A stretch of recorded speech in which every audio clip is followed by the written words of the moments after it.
What is up, guys? We have this video, video of this book. So this is Disney's The Lion King magical story. I love the holographic finish right here. Do you see that? Lovely stuff.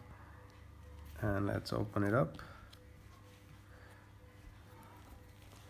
So as you can see, it's good quality. So we have all the stars here. So there's Scar, Simba, Rafiki, Mufasa, Zazu, Nala, Pumbaa, and Timon. 2012, printed in China. It's a very old version of this book. Lovely artwork, guys. So let's start off. So we have, as the morning sun rose high over the African plain, animals and birds gathered at the foot of Pride Rock. There he is, one of them cried suddenly. There's the new prince. Everyone cheered and stamped their feet. Welcome, Prince Simba, they shouted. They watched in silence as Rafiki, a wise old baboon, raised the lion cub high in the air.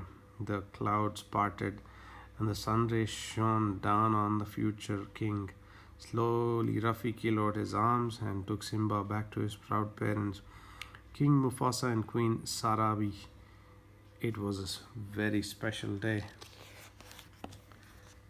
Time passed quickly for little Simba. There was so much to learn. One morning, the king showed his son around the kingdom. Round the kingdom. Remember, Mufasa warned, a good king must respect all creatures, for we exist together in the great circle of life. Later that day, Simba met his uncle Scar. The cub proudly told him that he had seen the whole of his future kingdom. Even beyond the northern border? Scar asked slyly. Well, no, my father has forbidden me to go there. Quite right, said Scar. Only the bravest lions go there. An elephant graveyard is no place for a young prince. Simba hurried away to find his best friend, a young lioness called Nala. Even though he knew it was wrong, Simba had decided to visit the elephant graveyard with Nala that very day. He had no idea that Scar had ordered 3 hyenas to go to the elephant graveyard too. Scar wanted them to kill the cub as the first step in his plan to take over Mufasa's kingdom. Simba raced across the plains, leading Nala to the forbidden place. Eventually, they reached a pile of bones, and Simba knew they had arrived. It's creepy, said Nala. Where are we? This is the elephant graveyard, Simba cried. He was looking at a skull when he saw Zazu, his father's advisor. You must leave here immediately, Zazu commanded. You are in great danger. But it was already too late. They were trapped. 3 hyenas had surrounded them, laughing menacingly. Simba took a deep breath and tried to roar, but only a squeaky rumble came out. The hyenas laughed hysterically. Simba took another deep breath, roared. The hyenas looked round into the eyes of King Mufasa. The hyenas fled howling into the mist. Mufasa sent Nala and Zazu ahead and walked slowly home with his son. Simba, I'm disappointed in you. You disobeyed me and put yourself and others in great danger. Simba felt terrible. I was only trying to be brave like you, he tried to explain. Being brave doesn't mean you go looking for trouble, said the king gently. The moon shone brightly above them and the stars twinkled in the dark sky. Mufasa stopped. Look at the stars. From there, the great kings of the past look down on us. Just remember that they will always be there to guide you. And so will I. Simba nodded. I will remember. By the next day, Scar had devised another plan to get rid of Mufasa and Simba. He led Simba to the bottom of a gorge and told him to wait for his father. Then the hyena started a stampede among the herd of wildebeest. At the moment, Mufasa was walking along a ridge with Zazu. Simba, he cried, I'm coming. The king raced down the gorge and rescued his son, but he could not save himself. He fell onto an overhanging rock as the wildebeest swept by him.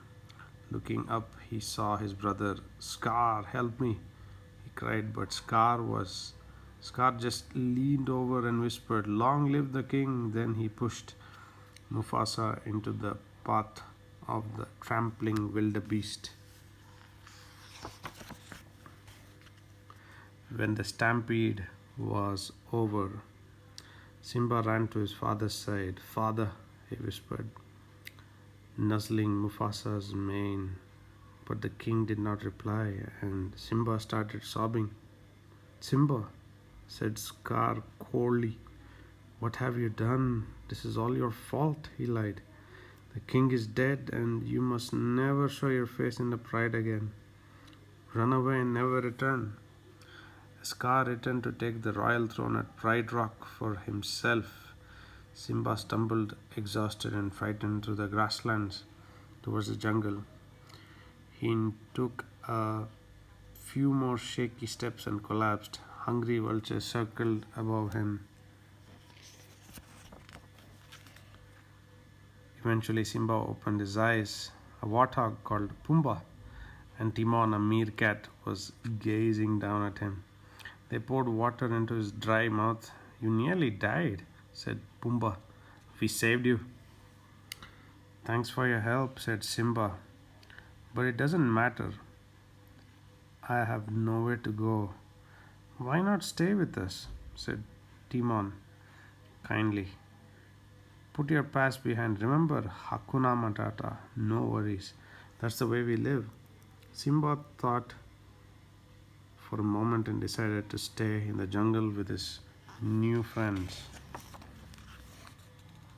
Many years later, deep in a cave, Rafiki stared at a picture of a lion. It is time, he said smilingly, and prepared to leave. The very next day, Simba rescued Pumbaa from a hungry lioness. It was Nala. The two friends were delighted to see each other again. Nala told Simba about Scar's reign of terror at Pride Rock and begging him to return. With you alive, Scar has no right to the throne, she said. I can't go back. I'm not fit to be a king, Simba said sadly. You could be, Nala said. Nala told him, Simba showed Nala his favorite places in the jungle. It's beautiful, she said. I can see why you like it, but it's not your home. You're hiding from the future. She turned and left her friend alone. That night, Simba lay by a stream thinking he heard a noise and looked up. Come with me, said Rafiki. I will take you to your father. Simba followed him in wonder to the edge of the stream. As Simba looked into the water, his reflection gradually changed shape and became his father. The reflection rose into the sky, and Simba heard Mufasa's voice. Simba, you must take your place in the circle of life. You are my son and one true king. Then the reflection and Rafiki disappeared. Back at Pride Rock, the rains had been late coming and the land was dry. The hyenas paced impatiently round King Scar. We are starving, they howled. The herds have gone. There's nothing left to eat. Storm clouds gathered in the sky, and a lightning bolt scorched the earth. As the dry grasses caught fire, flames swept towards Pride Rock. A lion appeared through the smoke. It was Simba. Scar lunged at Simba, determined to kill him just as he had Mufasa. The fierce battle that followed, Simba finally heaved Scar off the cliff face. Scar called to the hyenas to save him, but Nala and the lionesses drove them back. Simba was victorious. Nala went to Simba's side. "Welcome home," she whispered as they smiled at each other. It started to rain. The heavy drops soaked the dry grounds and stream beds filled up once more. The plains came back to life and the herds returned. One dawn, the animals and birds made their way again to the foot of Pride Rock. Watched by the lions, Pumbaa and Timon, Rafiki picked up a tiny cub. He showed the new prince, the son of King Simba and Queen Nala, to the cheering crowd below. That night, Simba watched the stars rise in the sky. "Everything's all right, father," he said softly. "You see, I remembered." And the stars seemed to twinkle in reply. The end. Thank you for watching, guys. Give a big thumbs up if you did like the video. And do subscribe, guys. Yeah. £3.99. Yeah. 99 pence. Yeah.